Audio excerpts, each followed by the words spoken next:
Hi there, I just wanted to show y'all my homemade DIY, free, recycled, repurposed pollen feeder. No cost.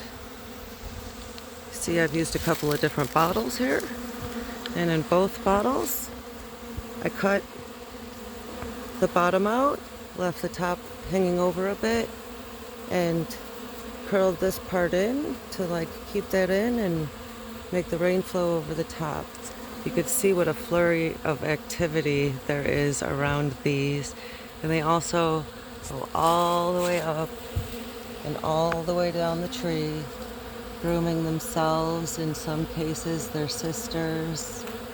That's really cool to watch. And they're moving all the pollen into their baskets so they can bring it home.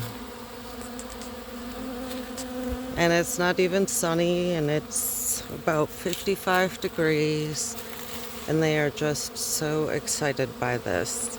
I've had them empty the small jug in a day, so I kind of monitor it and add more as needed.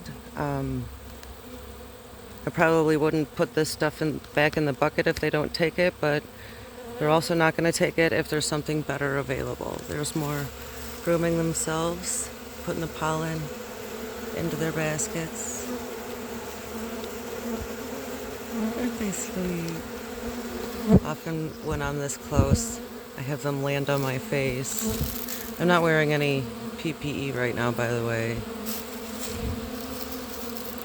I have very gentle bees, and they've got to be associating me with food by now, right? Thanks for watching. Have a great day.